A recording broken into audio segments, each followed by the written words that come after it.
मित्रांनो नमस्कार। आज आपण भारतीय न्याय संहितेचा अत्यंत महत्त्वाचा टॉपिक पाहणार आहोत, तो म्हणजे राईट ऑफ प्रायव्हेट डिफेन्स। माझा हा advocate Shivaji Kshirsagar YouTube channel जर तुम्ही सबस्क्राइब केला तर तुम्हाला त्यामध्ये असणारे सर्व व्हिडिओ पाहायला मिळतील। आतापर्यंत मी न्यायाधीशांच्या परीक्षेसाठी गाईडलाईन असणारे काही व्हिडिओ प्रसारित केलेले आहेत, ते पण आपण पहा। आणि जर तुम्ही सबस्क्राइब केला नसेल चॅनल तर सबस्क्राइब करा। आज आपण पाहणार आहोत राईट ऑफ प्रायव्हेट डिफेन्स। आता पूर्वीचे इंडियन पिनल कोड जेव्हा होतं त्यावेळी सेक्शन 96 पासून 106 पर्यंत तुम्हाला माहिती आहे की right of private defence of property आणि right of private defence of body याच्या संबंधित ते सेक्शन होते। तर त्याचं रूपांतर आता सेक्शन 34 पासून 44 पर्यंत करण्यात आलेलं आहे। अत्यंत महत्त्वाचे सेक्शन्स आहेत, वकिली करण्यासाठी म्हणा किंवा परीक्षेच्या दृष्टीने सुद्धा म्हणा। तर आपण आता याचा विस्ताराने अभ्यास करणार आहोत। What is right of private defence and why? Right of private defence का दिलेला आहे त्याचे दोन प्रिन्सिपल पहिल्यांदा तुम्ही लक्षात घ्या। दोन प्रिन्सिपल कुठले? पहिलं प्रिन्सिपल असं सांगतं की no state howsoever rich it may be can provide a policeman to protect every person. म्हणजे कितीही श्रीमंत देश असला तरी प्रत्येक व्यक्तीच्या पाठीमागे एक पोलीस देण्याची त्याची क्षमता नाही, हे पहिलं तत्व। आणि दुसरं हे की law does not expect the citizen to be coward. Coward म्हणजे भित्रा। कायद्यानं आपल्या नागरिकांना ते भित्रे असावे अशी अपेक्षा केलेली नाही। आणि ह्या दोन तत्वांमुळे पिनल कोडने प्रत्येक नागरिकाला राईट ऑफ प्रायव्हेट डिफेन्स हा दिलेला आहे। यालाच इंग्रजी पिनल कोडमध्ये राईट ऑफ सेल्फ डिफेन्स म्हणतात, आपल्याकडे त्याला राईट ऑफ प्रायव्हेट डिफेन्स म्हणतात। मग हा जो सेक्शन 34 पासून सुरुवात होतो त्यातला पहिला सेक्शन जो 34 आहे त्याचा जुना सेक्शन 96 होता। What it says? Section 34 says nothing is an offense which has been done in exercise of right of private defense। ह्याला आपण शॉर्ट मध्ये टॉपिकला या नाव देऊ, म्हणजे या सेक्शनला declaration of right of private defence. कशामुळं? तर हा section 34 it declares that nothing is an offence. सुरुवातच अशी आहे की तो गुन्हाच नाही, which is done in exercise of right of private defence. तर सेक्शन 96 जुना आणि आत्ताचा 34 हा डिक्लेरेटरी फॉर्म मध्ये आहे। आता जुना 97 आणि आत्ताचा 35 हा काय सांगतो? त्याला आपण टायटल देऊया contents of right of private defence. What is mean by contents of right of private defence? The section 35 says that every person, citizen नाही आहे, every person shall have right to protect his own body and body of others and right to protect his own property and property of others। म्हणजे या section मध्ये 35 मध्ये content दिलेले आहेत। Right of private defence म्हणजे काय नेमकं? तर काय प्रोटेक्ट करायचंय? स्वतःची बॉडी आणि दुसऱ्याची बॉडी। म्हणजे स्वतःचा रक्षण करायचा तर अधिकार आहेच आहे, परंतु इतरांचे रक्षण करण्याचा सुद्धा अधिकार राईट ऑफ प्रायव्हेट डिफेन्सनं तुम्हाला सेक्शन 35 ने दिलेला आहे। तसेच स्वतःची प्रॉपर्टी आणि इतरांची प्रॉपर्टी ही देखील रक्षण करण्याचा अधिकार हा सेक्शन 35 ने तुम्हाला प्रदान केलेला आहे। आता पुढचा मुद्दा असा आहे की against whom these rights are available. पहिला आपण पाहिला declaration of right of private defence, second पाहिलं contents of right of private defence, तिसरं काय पाहतोय आपण? Against whom these rights are available. Right of private defense of body and property are available against every person, including a child or unsound mind। म्हणजे एखादा 5 वर्षाचा मुलगा तुमच्याकडे पिस्तूल रोखून उभा आहे तर त्याच्या विरुद्ध सुद्धा तुम्हाला राईट ऑफ प्रायव्हेट डिफेन्स आहे, even if he is exempted. त्या मुलाला एक्झम्पशन आहे चाइल्ड इन कॅपेक्स म्हणून, पण त्याच्या विरुद्ध राईट ऑफ प्रायव्हेट डिफेन्स मात्र तुम्हाला निश्चितपणे आहे। हे अत्यंत महत्वाचं आहे। त्याचप्रमाणे जर एखादा वेडा असेल, त्या वेड्याच्या हातात काहीतरी तलवार वगैरे घेऊन तो तुमच्या अंगावर आला, तो वेडा आहे म्हणून त्याला एक्झम्पशन मिळेल, पण तुम्ही जर त्याच्या विरुद्ध राईट ऑफ प्रायव्हेट डिफेन्सचा वापर केला तर तुम्हाला तो क्षम्य आहे आणि तो तुम्हाला अवेलेबल आहे।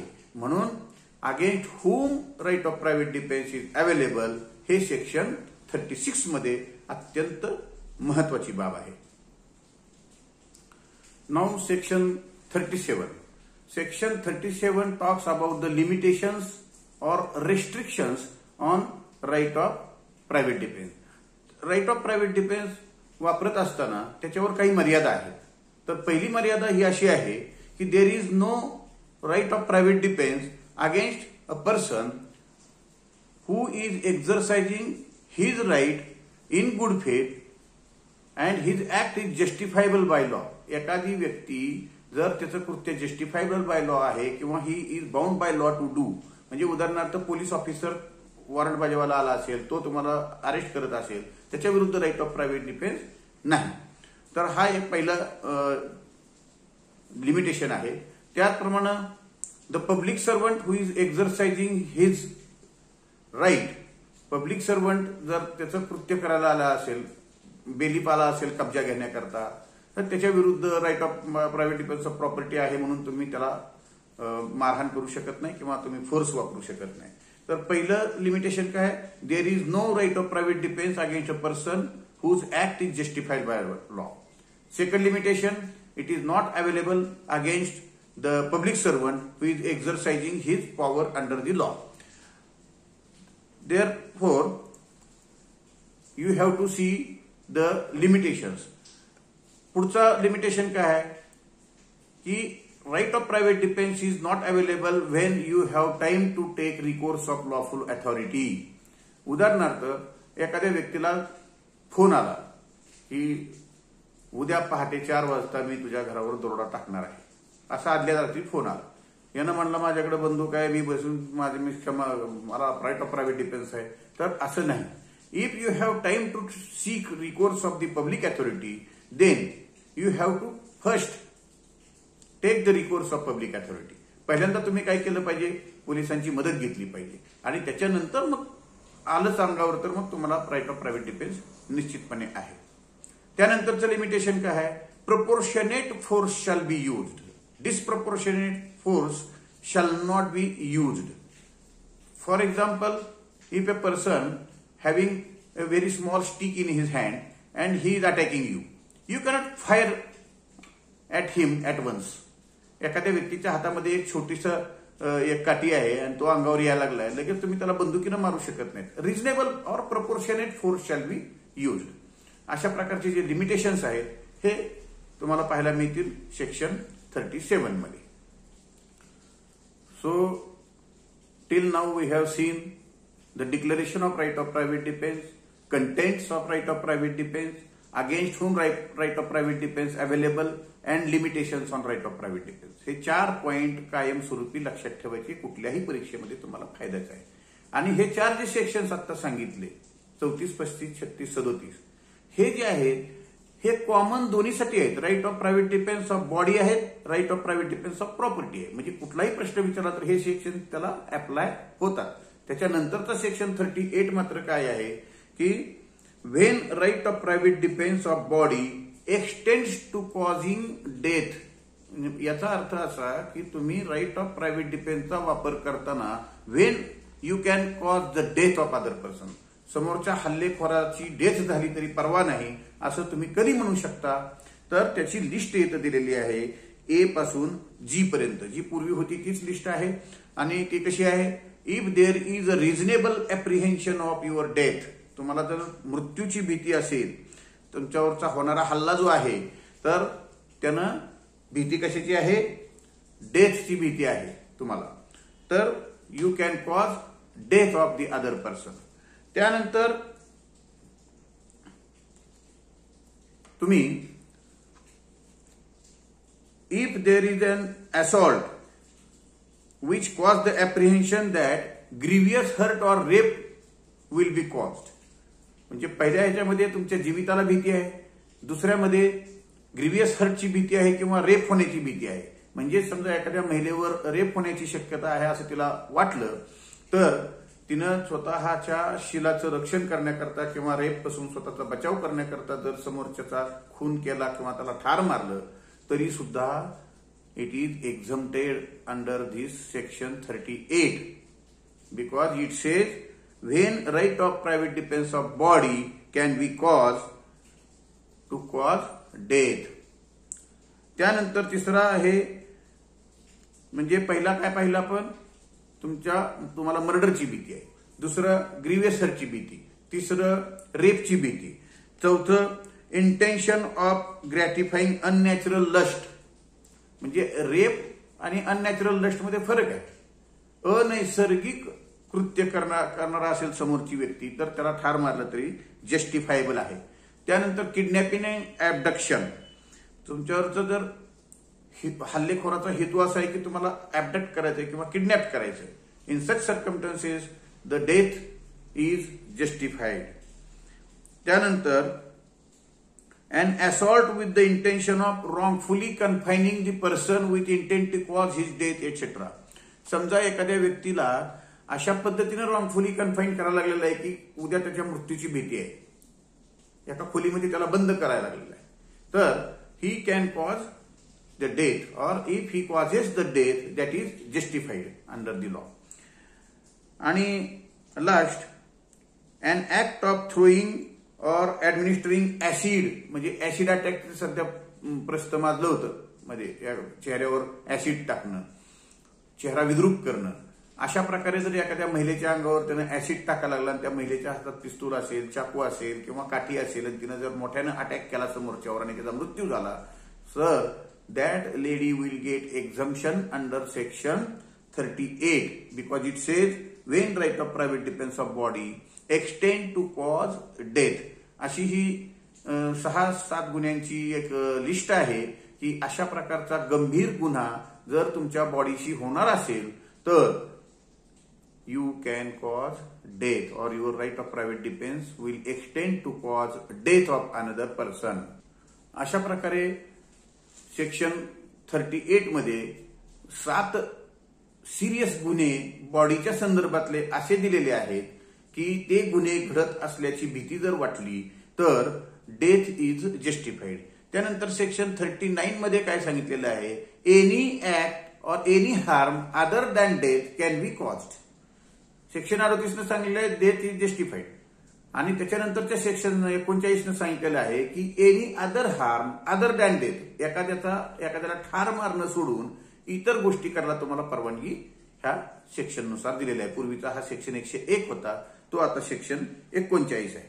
म्हणजे जर ह्या वरच्या लिस्टमध्ये जी मगाशी सांगितलेली लिस्ट आहे सिरियस ऑफेन्सेसची, death, rape, grievous hurt, acid attack वगैरे, हे जे गोष्टी आहेत त्या सोडून तुम्हाला जर इतर कुठली तरी भीती आहे, एखाद्यानं गरम पाण्याची बकेट तुमच्या अंगावर ओतायला लागलं तर त्याच्यापासून तुम्हाला स्वतःचं संरक्षण करता येईल, पण त्याला समोरच्याची डेथ न करता इतर हार्म त्याला करता येईल. काहीतरी फेकून मारलं, त्याला थोडंसं इनकॅपेबल केलं, त्याच्या हातावर फटका दिला आणि स्वतःचं रक्षण केलं तर दॅट इज जस्टिफाईड. त्यानंतर सेक्शन 40 आहे.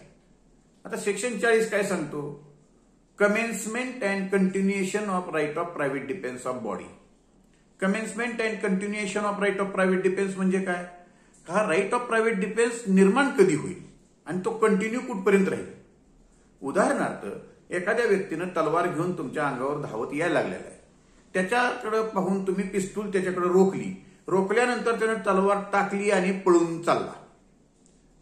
या केसमध्ये राईट ऑफ प्रायव्हेट डिफेन्स सुरू कधी झाला आणि संपला कधी, कमेन्सेस अँड एक्सटिंग्विश, तो संपतो कधी याची माहिती असणं आवश्यक आहे.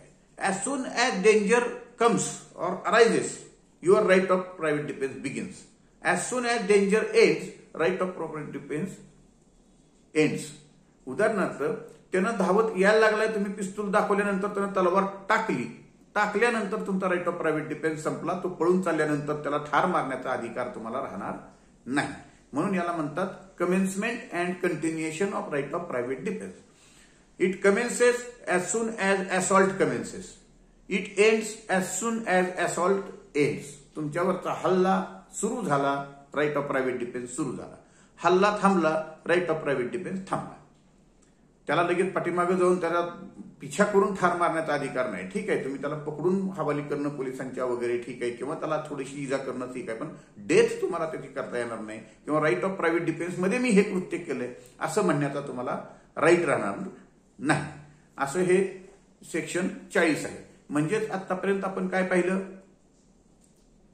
पहिलंच पाहिलं की declaration of right of private defence, nothing is an offence which has been done in exercise of right of private defence. त्यानंतर पाहिलं contents of right of private defence.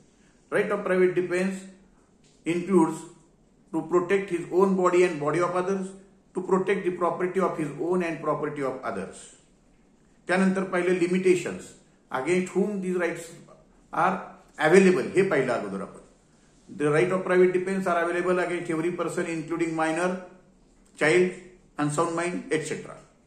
त्याच्यानंतर पाहिलं limitations, declaration, contents, against whom available, limitations. हे झाल्यानंतर आपण पाहिलं when death can be caused or when death is justified, causing death is justified. त्याची आपण एक सिरियस ऑफेन्सेस पाहिले की ज्याच्यामध्ये एखाद्या व्यक्तीनं समोरच्याला ठार मारलं तरी ते समर्थनीय आहे, जस्टिफायबल आहे, हे पाहिलं. त्यानंतर पाहिलं की any harm other than death can be caused in exercise of right of private defence. Right of private डिफेन्सचा वापर करत असताना डेथ सोडून इतर कुठलाही हार्म करता येईल, हा नंतरचा आपण सेक्शन पाहिला. आणि त्यानंतर सगळ्यात शेवटचा जो right of private defence of बॉडीचा सेक्शन आहे तो 40 आहे. आणि ह्याच्यामध्ये सांगितलेलं आहे की commencement and continuation, when right commences and up to what it continues, ह्याच्याबद्दलचा सेक्शन 40 पाहिला. Section 41, 42 and 43 deals with the right of private defense in respect of the property. तर सेक्शन 41 असाच जसा right of private defence of body होता to which extend to cause death होता, तसंच इथं section 41 आहे when right of private defence of property extend to causing death. म्हणजे प्रॉपर्टीचं रक्षण करत असताना समोरच्याची डेथ झाली तरी समर्थनीय आहे. ती कधी? जर खालील प्रकारचा गुन्हा समोरच्या व्यक्तीकडून घडण्याची शक्यता असेल तर. म्हणजेच हे प्रॉपर्टीच्या संदर्भातले अत्यंत गंभीर गुन्हे आहेत. तसा गुन्हा घडत असेल, फॉर एक्झाम्पल रॉबरी, थेफ्ट वेगळं आणि रॉबरी वेगळं, लुबाडणूक होणार आहे अशी तुम्हाला भीती असेल तर त्या रॉबरी करणाऱ्याला तुम्ही ठार मारू शकता. House breaking after sunset and before sunrise, म्हणजे रात्री अपरात्री जर घरफोडी करत असतील तर, म्हणजे लक्षात ठेवायचं की when death is justified in exercise of right of private defence of property असं म्हटलेलं आहे. प्रॉपर्टीचं रक्षण करत असताना एखाद्याला ठार मारलं तर कधी समर्थनीय आहे? तर गंभीर गुन्ह्यांची प्रॉपर्टीच्या बद्दलची यादी आपण पाठ करायची. त्यामध्ये पहिला गंभीर गुन्हा असतो तो रॉबरी, दुसरा हाऊस ब्रेकिंग, हाऊस ब्रेकिंग दिवसाढवळ्या नाही, after sunset and before sunrise म्हणजेच रात्री अपरात्रीची घरफोडी. त्यानंतर mischief by fire, mischief by fire कशाला? Any explosive substance committed on any building, tent or vessel, जे राहण्याकरता वापरण्यात जाणारी जी वास्तू आहे त्या वास्तूवर जर कुणी आग लावत असेल, घराला आग लावत असेल, बिल्डिंगला, वेसलला, तर स्वतःचं रक्षण करण्यासाठी समोरच्याला ठार मारलं तरी चालण्यासारखं आहे. त्यानंतर सगळ्यात शेवटचा theft, mischief or house breaking, house trespass under such circumstances as may reasonably cause apprehension that death or grievous hurt will be the consequence. मगाशी मी तुम्हाला म्हणलं की केवळ थेफ्ट, प्रॉपर्टीची थेफ्ट, एखादा माणूस बुलेट घेऊन निघून चालला आपली तर त्याला ठार मारायचा अधिकार येणार नाही आपल्याला, दुसरी कुठली इंजुरी करता येईल. परंतु त्यानं थेफ्ट करत असताना आपल्या जीविताला भीती निर्माण होत असेल तर मात्र हे जे गुन्हे आहेत त्यामध्ये तो आपण त्याला ठार मारलं तरी चालतं असं आहे. मिस्चिफ, थेफ्ट और मिस्चिफ और हाऊस ट्रेसपास हे 3 प्रकारचे गुन्हे करत असताना आपल्या जीविताची भीती त्याच्यामध्ये इन्क्लूड आहे. म्हणजे तो थेफ्ट करतोय त्यावेळी तुमच्या नरड्याला चाकू लावतोय, म्हणजे any time he can cut out the neck, अशी भीती निर्माण झालेली आहे की आपली मान त्यानं कापणार आहे. तर तो असं म्हणू शकत नाही मी फक्त थेफ्ट करणार होतो, पण आपल्या जीविताला भीती, म्हणजे theft coupled with your apprehension of death, mischief coupled with apprehension of death असं असेल तर death can be cause in exercise of right of private defence of property. त्यानंतर दुसरा सेक्शन असा दिलेला आहे की any harm other than death is justified. म्हणजे ठार मारणं सोडून प्रॉपर्टीच्या रक्षणासाठी तुम्ही इतर कुठल्याही गोष्टी करू शकता. हा सेक्शन आहे 42. आणि मगाच्यासारखं सेक्शन 43 याच्यामध्ये पण आहे commencement and continuation of right of private defence of property. प्रॉपर्टीच्या रक्षणाकरता तुम्हाला जो निर्माण होणारा अधिकार आहे प्रायव्हेट डिफेन्सचा, हा कधी तयार होईल आणि कुठपर्यंत कंटिन्यू राहील याच्याबद्दलच आहे. आणि तेच वर्डिंग आहे, it commences as well as the danger to the property commences, it ends as soon as danger to property ends. अशा प्रकारे सेक्शन 43 मध्ये commencement and continuation of right of private defence of property दिलेला आहे. आणि त्यानंतर सगळ्यात शेवटचा section याच्यामध्ये दिलेला आहे सेक्शन 44. हा काय म्हणतो, right of private defence against deadly assault when there is risk of harm to innocent person. हा कॉमन सेक्शन दिलेला right of private defence of property आणि बॉडीसाठी सेक्शन 44. हा काय सांगतो की हल्लेखोर एक नाहीये, एक मॉब, एक समूह तुमच्या दिशेने चालून आलेला आहे. त्याच्यामध्ये तुम्ही स्वतःच्या रक्षणाकरता फायरिंग केलं आणि त्याच्यामध्ये जर इनोसंट पर्सनचा जर मृत्यू झाला तर सुद्धा तुम्ही अशा प्रकारचा डिफेन्स घेऊ शकता. तर हा जो सेक्शन आहे तो दोन्हीसाठी कॉमन आहे. So friends, we have just discuss the topic right of private defence. Right of private defense includes right of private defense of body as well as property, body of his own, body of others. हे लक्षात ठेवण्याकरता आपण त्याचे subsection आपले चॅप्टरचे किंवा आपण synopsis म्हणू. ह्याचा सिनॉप्सिस कसा कराल, पहिलं सांगायचं declaration of right of private defence, दुसरं सांगायचं contents of right of private defence, तिसरं सांगायचं against whom these rights are available, चौथं सांगायचं limitations on right of private defence, पाचवं सांगायचं वेन डेथ इज जस्टिफाईड, सहावं सांगायचं any other harm other than death can be justified in exercise of right of private defence. त्यानंतर सुरू होईल commencement and continuation. हे झालं right of private defence of body.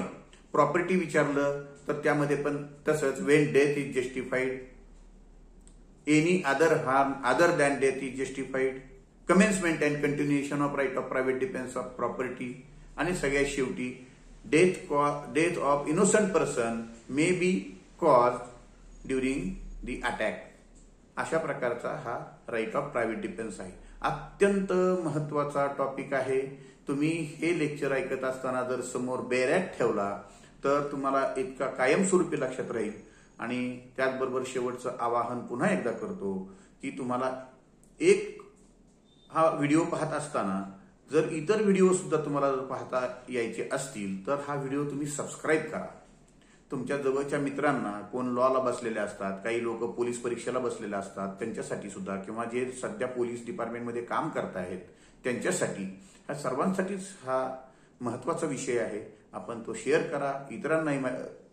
एकमेव वस्तू ह्या जगामध्ये आहे ती वाटल्यानं वाढणारी, ते म्हणजे ज्ञान. ज्ञान हे वाटून टाकण्याची गोष्ट आहे, जवळ ठेवण्याची नाही. तुम्हाला समजलं इतरांनाही कळू द्या, काही फरक पडत नाही. आपला एक धर्म आहे की सगळ्यांना शहाणं करून सोडावं. तर तुम्ही हे व्हिडिओ पहा, सबस्क्राईब करा, तुम्हाला आवडला कमेंट करा. मला अनेकांनी कमेंट अशा केलेल्या आहेत, काही लोकांनी फोन करून सांगितलेलं आहे की हे चालू ठेवा, इतर विषय पण द्या. मी तुम्हाला खात्री देतो की हा विषय संपल्यानंतर पुन्हा दुसरे विषय सुद्धा मी घेणार आहे.